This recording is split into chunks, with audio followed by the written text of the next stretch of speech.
আমি সাভার নবীনগরে গিয়েছিলাম আমাদের মহান মুক্তিযুদ্ধ ও স্বাধীনতার প্রতীক জাতীয় স্মৃতিসৌধ দেখতে। আজকে আমি আপনাদের সাথে এই স্মৃতিসৌধের কিছু তথ্য শেয়ার করব। আশা রাখি আমার সাথে আপনারা শেষ পর্যন্ত থাকবেন।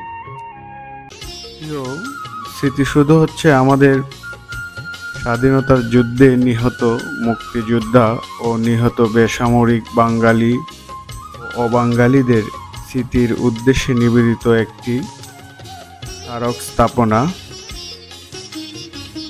স্মৃতিসৌধে 7টি স্তম্ভ রয়েছে, যা বিভিন্ন সময়ে বাংলাদেশের মুক্তি সংগ্রামের প্রধান 7টি আন্দোলনকে ইঙ্গিত করে থাকে।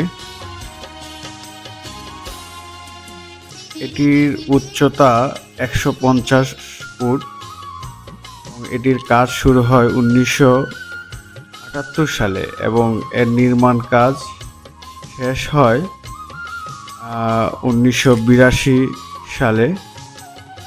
এর নকশা তৈরি করেন স্থপতি সৈয়দ মাইনুল ইসলাম। স্মৃতিসৌধ প্রাঙ্গণের সর্বমোট আয়তন হচ্ছে 84 একর।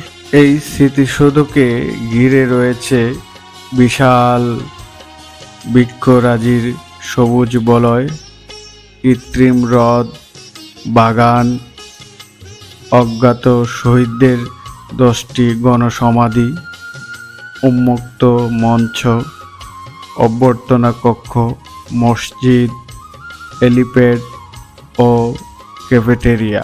আপনাদের হাতে সময় থাকে বা সময় পান, অবশ্যই একবার হলেও জাতীয় স্মৃতিসৌধ একবার হলেও ঘুরে আসবেন, দেখে আসবেন। এটার চারপাশের পরিবেশ খুবই সুন্দর, মনোরম, প্রাকৃতিক, সবুজের মায়ায় ঢাকা। এদের কলকাকলিতে মুখরিত এই এলাকাটি।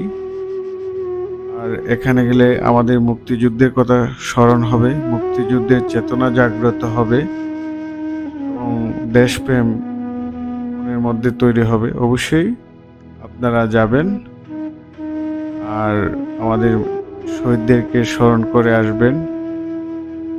বলে শেষ করছি। আসসালামু আলাইকুম ওয়া রাহমাতুল্লাহি ওয়া বারাকাতুহু।